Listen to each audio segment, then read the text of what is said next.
Winnie the Pooh by A. Milne, in which Pooh and Piglet go hunting and nearly catch a woozle.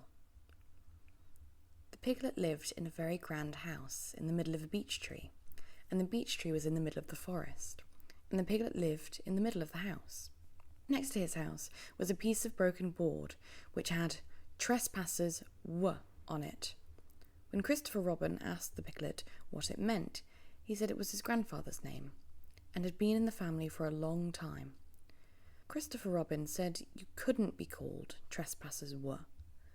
And Piglet said, yes you could, because his grandfather was. And it was short for Trespassers Will, which was short for Trespassers William.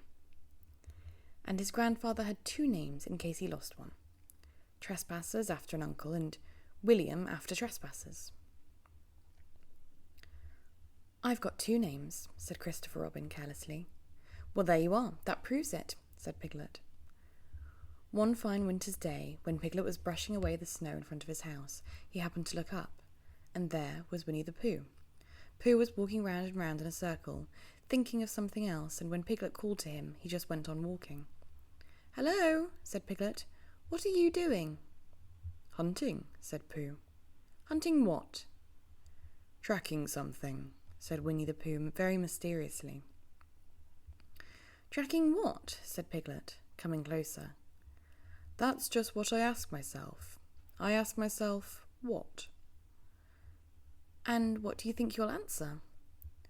"I shall have to wait until I catch up with it," said Winnie the Pooh. "Now look here." He pointed to the ground in front of him. "What do you see there?" "Tracks," said Piglet. "Paw marks." He gave a little squeal of excitement. "Oh, Pooh! Do you think it's a woozle?" "It may be," said Pooh. "Sometimes it is and sometimes it isn't. You can never tell with paw marks." With these few words he went on tracking, and Piglet, after watching him for a minute or two, ran after him. Winnie the Pooh had come to a sudden stop, and was bending over the tracks in a puzzled sort of way. "What's the matter?" asked Piglet.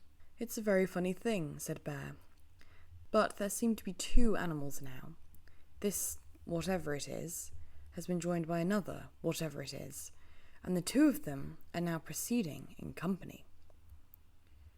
Would you mind coming with me, Piglet, in case they turn out to be hostile animals?"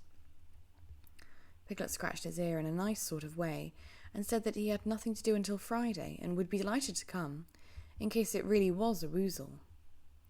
"You mean, in case it really is two woozles," said Winnie the Pooh. And Piglet said that anyhow he had nothing to do until Friday, so off they went together. There was a small spinney of larch trees just here, and it seemed as if the two woozles, if that is what they were, had been going round this spinney. So round the spinney went Pooh and Piglet after them. Piglet passing the time by telling Pooh what his grandfather, Trespassers W, had done to remove stiffness after tracking, and how his grandfather Trespassers W had suffered in his later years from shortness of breath, and other matters of interest.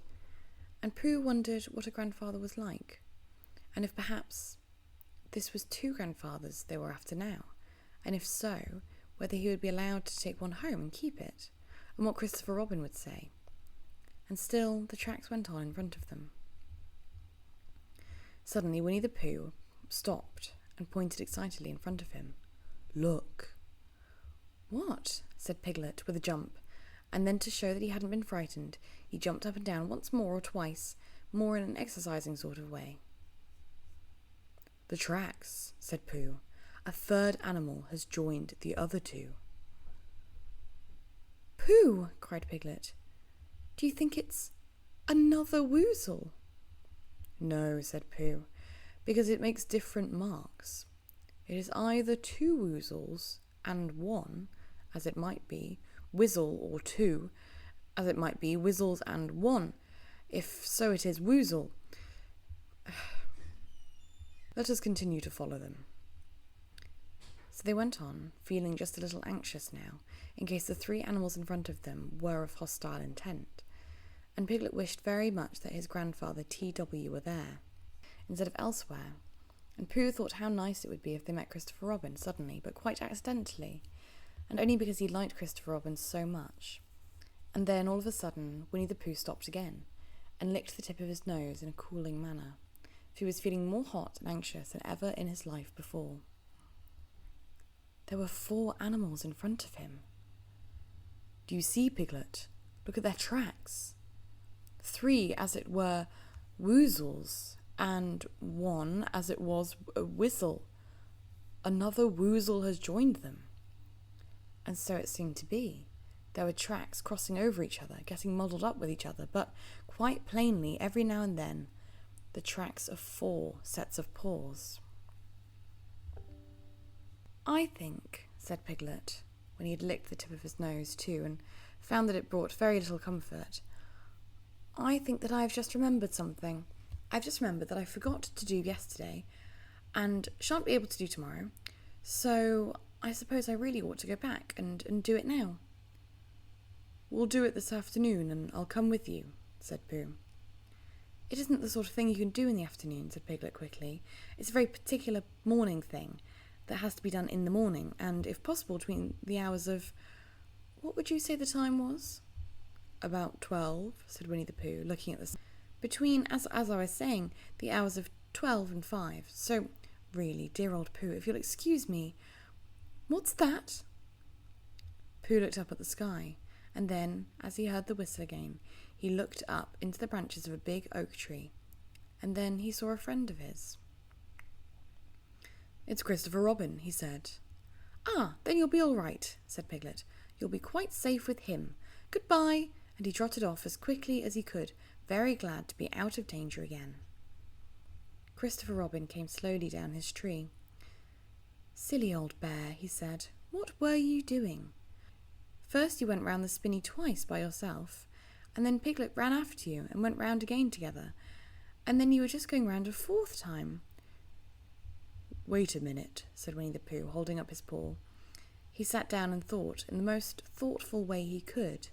Then he fitted his paw into one of the tracks, and then he scratched his nose twice and stood up. Yes, said Winnie the Pooh. I see now, said Winnie the Pooh. I have been foolish and deluded, said he, and I am a bear of no brain at all. You are the best bear in all the world, said Christopher Robin soothingly. Am I? Said Pooh hopefully, and then he brightened up suddenly. Anyhow, he said, it is nearly luncheon time. So he went home for it.